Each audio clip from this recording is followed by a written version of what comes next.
रात 8 बजे के बुलेटिन के साथ मैं हूं दिव्या और आइए नजर डालते हैं अभी तक की 8 बजे की सबसे महत्वपूर्ण खबरों पर।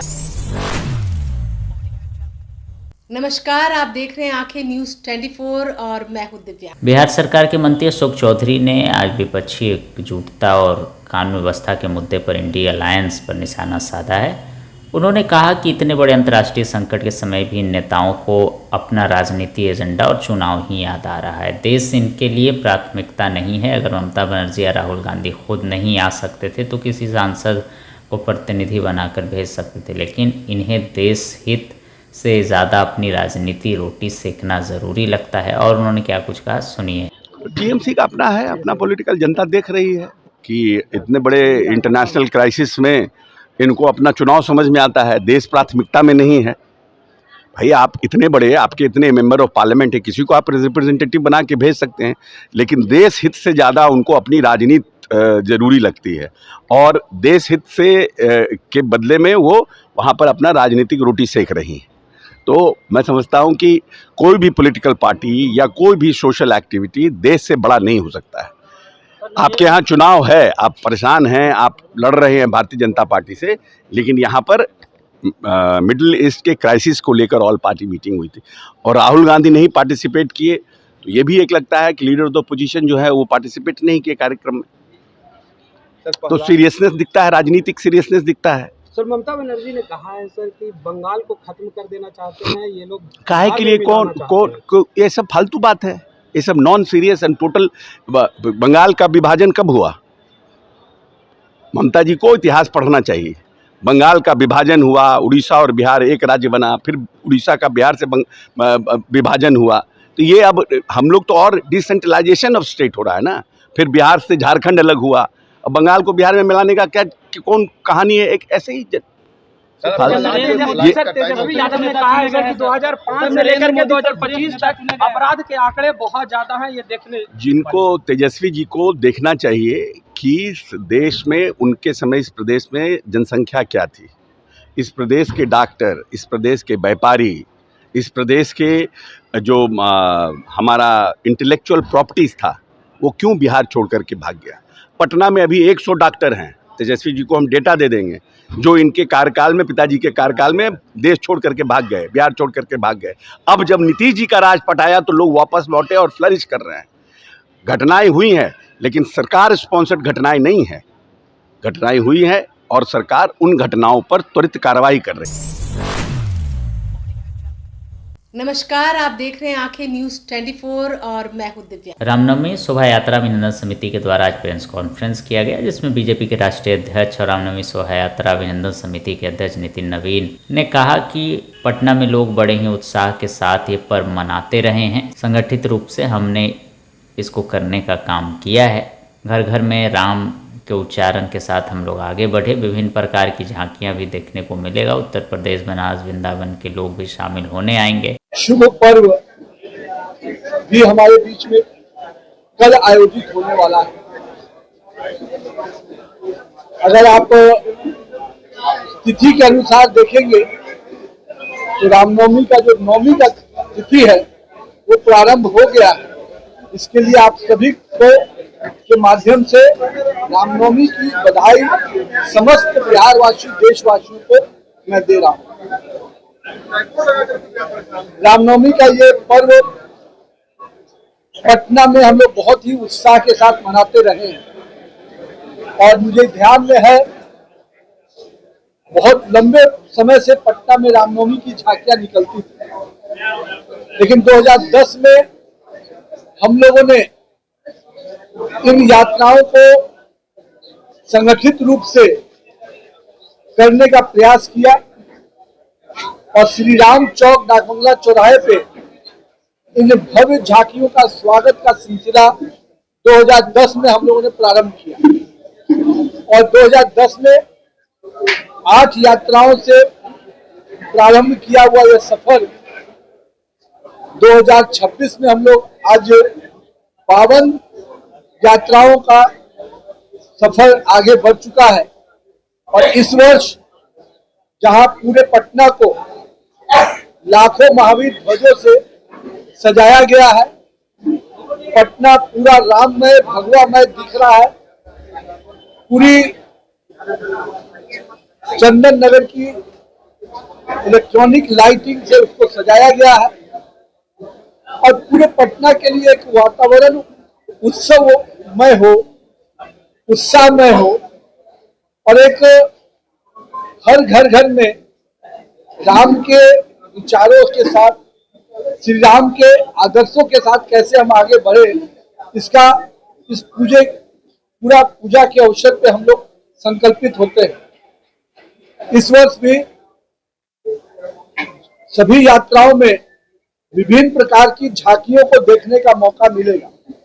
इन झांकियों को प्रदर्शन करने के लिए विभिन्न राज्यों से कई कलाकार, चाहे वो झारखंड हो, पश्चिम बंगाल हो, चाहे उत्तर प्रदेश के मथुरा और वृंदावन से हो या बनारस के काशी से हो, कई कलाकार इन झांकियों में भाग लेने के लिए आते हैं।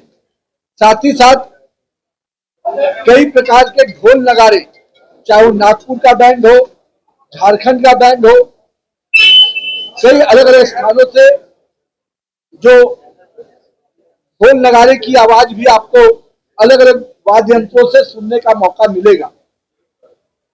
हम सबका प्रयास होता है पटना का रामनवमी अपने आप में पूरे देश में अपना अलग स्थान बनाए और उस दिशा में श्री रामनवमी शोभा यात्रा अभिनंदन समिति पिछले 16 वर्षों से लगातार प्रयास कर रही है और मुझे खुशी है कि देश भर में प्रभु श्री राम के जन्म स्थान अयोध्या से जिस प्रकार से राम की चर्चा होती है, उसी प्रकार से मां सीता की नगरी, जानकी की नगरी बिहार से श्री रामनवमी की चर्चा उसी प्रकार से होती है। और हम तमाम अपने पटना वासियों से आज आग्रह करते हैं कि कल शाम 5:30 बजे से पटना शहर के विभिन्न कोनों से जो झांकियां निकल के आने वाली हैं, उन झांकियों का मनोरम दृश्य, उन झांकियों के ढोल नगाड़े की मधुर संगीत आपको देखने को मौका मिलेगा। और मैं मानता हूं कि यहाँ पर वो उत्सव का वातावरण लाखों राम भक्त यहाँ पर जुटकर देखेंगे। इस पूरे कार्यक्रम में माननीय मुख्यमंत्री श्री नीतीश कुमार जी, माननीय महामहिम राज्यपाल महोदय, केंद्र सरकार के कई मंत्रीगण, बिहार सरकार के माननीय मंत्रीगण और साथ में रामायण को उस सीरियल में काम करने वाले और जिनको देखकर हमारी पीढ़ी ने राम की उस अवधारणा को बड़े उनके तस्वीर को कहीं ना कहीं जो आत्मसात किया, उस चेहरे को आदर्श पुरुषोत्तम श्री राम को जैसे हमारी युवा पीढ़ी ने जिनके माध्यम से देखा, वैसे अपने कलाकार देश के अपने वरिष्ठ सांसद अरुण गोविल जी भी कल के कार्यक्रम में शिरकत करेंगे। साथ ही साथ हमारे वरिष्ठ सांसद भी और बिहार के मिट्टी से लोकप्रिय कलाकार मनोज तिवारी जी भी इस कार्यक्रम में शिरकत करेंगे। साथ ही साथ हम सबका प्रयास है इस पूरे कार्यक्रम में बिहार के विभिन्न विभूति जो अलग अलग स्थानों में अपने क्षेत्र। समाचारों में वक्त हो चला एक छोटे से अंतराल का। पटना में कई वर्षों से शिक्षा में अहम योगदान दे रहा है Gyansthali high school Alamganj Patna city, जहां 10वीं और 12वीं की बोर्ड परीक्षाओं में 100% अंक प्राप्त कर रहे हैं बच्चे। एक ऐसा स्कूल जहां न केवल होती है पढ़ाई बल्कि साथ ही साथ होती है कल्चरल एक्टिविटी, स्पोर्ट्स एक्टिविटी से जुड़े गेम्स, मैथ ओलंपियाड से लेकर साइंस ओलंपियाड, जहां बच्चों के लिए स्कूल कैंपस अत्याधुनिक सुविधाओं से लैस, छोटे बच्चों के लिए वाहन और ट्रांसपोर्ट की विशेष सुविधा। तो देर किस बात की, आज ही कराएं अपना नामांकन Gyansthali high school Alamganj Patna city में, जहां नामांकन की प्रक्रिया जारी है। संपर्क करें पुलिस चौकी Alamganj main road near Alamganj थाना पटना बिहार 800007। ब्रेक के बाद आपका फिर से स्वागत है। नमस्कार, आप देख रहे हैं आंखें न्यूज 24 और मैं हूं दिव्या। पटना के रविंद्र भवन में अखिल भारतीय युवा कुशवाहा समाज द्वारा सम्राट अशोक की 2370वीं जयंती समारोह का आयोजन किया गया। कार्यक्रम में समाज के गणमान्य लोग, बुद्धिजीवी और आम नागरिक बड़ी संख्या में शामिल हुए। मुख्य अतिथि के रूप में बिहार के उप मुख्यमंत्री सम्राट चौधरी उपस्थित रहे। इस दौरान सम्राट अशोक के जीवन, आदर्शों और उनके शासनकाल की उपलब्धियों पर विस्तार से चर्चा की गई। नागवनी कुशवाहा ने कहा कि बिहार सरकार द्वारा सम्राट अशोक जयंती पर राजकीय समारोह और अवकाश घोषित किया जाता है।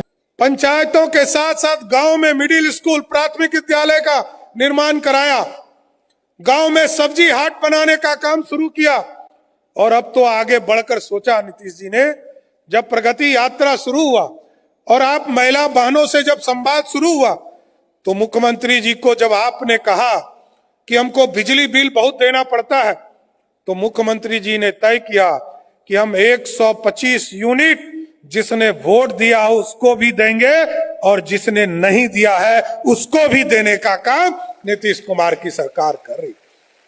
जिस बिहार में मोदी जी ने कहा गांव गांव बिजली पहुंचाना है, नीतीश जी ने कहा घर घर बिजली पहुंचाना है, और आज गर्व से कह सकता हूं कि जिस प्रदेश में 17 लाख लोगों के पास बिजली कनेक्शन था, नीतीश कुमार जी के शासनकाल में वो बढ़कर 2,16,00,000 तक बिजली कनेक्शन देने का काम किया है सर।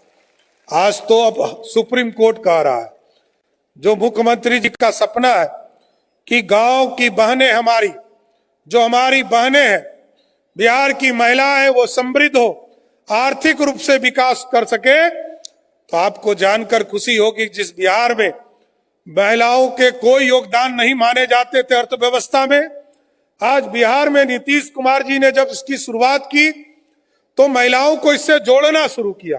बहुत विस्तार से मुख्यमंत्री जी बताएंगे, लेकिन मैं जरूर बताना चाहता हूं कि आज 1,81,00,000 बहनों के खाते में 10,000 रुपया किसी सरकार ने दिया तो वो नीतीश कुमार की सरकार थी, और अब 18 लाख बहनें बच गई जिनके खाते में पैसा नहीं पहुंच पाया। वैसे सभी बहनों को मैं बता देना चाहता, अगले 1 महीने के अंदर जो 18 लाख बहनें छूट गई हैं, उनके खाते में भी नीतीश कुमार की सरकार पैसा पहुंचाने का काम करेगी साथ। इसलिए आज समृद्धि का प्रतीक है और महान सम्राट अशोक की जयंती के अवसर पर आज मुख्यमंत्री जी का समृद्धि यात्रा समाप्त हो रहा है। मैं मुख्यमंत्री जी को बधाई भी देता हूं। इसी तरह लगातार कभी न्याय यात्रा में आपने पूरा बिहार घूमा, विकास यात्रा में पूरा बिहार घूमा, प्रवास यात्रा में घूमा, प्रगति यात्रा में घूमा, 16 तरह की यात्रा आपने किया और बिहार में जो कमियां थी उसको पूरा करने का काम किया। आज सिर्फ पटना को देख लीजिए, पटना में आपने कई एयरपोर्ट बनाना शुरू किया। पटना में जो एयरपोर्ट है उसके सुदृढ़ीकरण का काम मोदी जी के साथ मिलकर किया। बीटा में एयरपोर्ट बन रहा है, आपने कहा है कि सोनपुर में एक बड़ा एयरपोर्ट हमको बनाना है। आप बिहार के भागलपुर, मुंगेर, पूर्णिया में आपने एयरपोर्ट बनाया, दरभंगा में एयरपोर्ट बनाने का काम किया, मुजफ्फरपुर का एयरपोर्ट का टेंडर हो गया, बीरपुर का टेंडर हो गया, आपके वाल्मीकि नगर का। नमस्कार, आप देख रहे हैं आंखें न्यूज 24 और मैं हूं दिव्या। बिहार सरकार के मंत्री प्रमोद चंद्रवंशी ने तेजस्वी यादव कार्यकर्ताओं को लेकर कहा कि अभद्र टिप्पणी करने वाले लोगों को बिहार की जनता माफ नहीं करती है। इसके साथ ही उन्होंने राहुल गांधी को लेकर भी निशाना साधा और कहा कि राहुल गांधी नरेंद्र मोदी खिलाफ तो कहते हैं कि संगत का असर है, राहुल गांधी गलत संगत में हैं तो यह संगत का असर भी उनका दिख रहा है। राहुल गांधी को संवैधानिक चीज़ों से कोई लेना देना है नहीं। प्रधानमंत्री नरेंद्र मोदी पर अपमानित शब्दों का प्रयोग भी करते हैं और उन्होंने क्या कुछ कहा, सुनिए इस वीडियो में। ये अफवाह उड़ाने वाले कौन लोग हैं? ये अफवाह उड़ाने वाले वही लोग हैं जो देश के यशस्वी प्रधानमंत्री जी के मां को गाली देने वाले लोग हैं, देश के प्रधानमंत्री जी को देश को अपमानित करने वाले लोग हैं, जिनको देश से कोई मतलब नहीं है, देश की संप्रभुता से कोई मतलब नहीं है, देश के संविधान से कोई मतलब नहीं है, देश के संवैधानिक अधिकार से कोई मतलब नहीं। ऐसे लोगों का काम है प्रोपगंडा उड़ाना, देश के बदनाम करना, देश के प्रधानमंत्री जी को बदनाम करना, देश के जो संवैधानिक संस्थाएं उनको बदनाम करना। इसलिए उन पर कोई टीका टिप्पणी नहीं करना। देश की जनता सब जानती है कि कौन क्या कर रहा है। सर, लगातार देखा जा रहा है कि सदन में जो है राहुल गांधी प्रधानमंत्री को लेकर अमर्यादित भाषा का प्रयोग करते रहे, तो उनके पास कहा जाता संगत से गुण होते हैं, संगत से गुण जात। तो उनकी संगति हो गई है तेजस्वी जी से, लालू जी से। तो इन लोगों की कोई मर्यादा वाली भाषा भी है क्या इनके शब्दकोश में? तो इन लोग तो इसी तरह से करते रहते हैं, उदंडता करते हैं, सदन की मर्यादा को उल्लंघन करते हैं, देश के प्रधानमंत्री जी के अपमान करते हैं। तो इनका कोई संवैधानिक लेन देन से कोई मतलब नहीं है। जब लोकसभा में जब किसी बात पर डिबेट होता है किसी विषय पर, तो लोकसभा से नदारत रहते हैं, गायब रहते हैं और फिर माननीय प्रधानमंत्री जी पर अपमानित शब्द बोलते हैं। तो माननीय प्रधानमंत्री जी को अपमानित करना समझ जाइए कि पूरे देश के पिछड़ा और अति पिछड़ा को अपमानित करना। सर, जिहादियों द्वारा बंगाल में भगवान राम की मूर्ति का सर काट करके दिया गया, तो सरकार उनको संरक्षण दे रही है, ममता बनर्जी उनकी संरक्षण दे रही है। इसलिए ममता बनर्जी इतना क्यों भाजपा से डर रही है, और जो उनके यहाँ जितने ऐसे असामाजिक तत्व को लेकर के वो सरकार बनाना चाहती है, जो इस बार विफल होगा। के मंत्री पे आरजेडी हमलावर है, वो कह रहे हैं कि विभाग का कैलेंडर उसमें अपने परिवार का फोटो छपवाते हैं संजय सिंह पे। अभी हमको नहीं पता कि कौन छपा है, क्या किए है, हम हमारे संज्ञान में नहीं है। मुख्यमंत्री आज स्मृति यात्रा का समापन नालंदा और पटना से कर रहे हैं। मुख्यमंत्री के तौर पर आज उनकी आखिरी यात्रा। ऐसा नहीं कर सकते हैं, ठीक है। माननीय मुख्यमंत्री जी का ये समृद्धि यात्रा है और अभी मुख्यमंत्री हैं, और आगे भी उनके अनुभव का लाभ बिहार के विकास के लिए उनसे लिया जाएगा। अगर आपने अभी तक हमारे चैनल को सब्सक्राइब नहीं किया है तो हमारे चैनल को जल्द से जल्द सब्सक्राइब करें, लाइक करें और शेयर करें, और ताजा तरीन खबरों के लिए लगातार जुड़े रहे आंखें न्यूज़ 24 के साथ।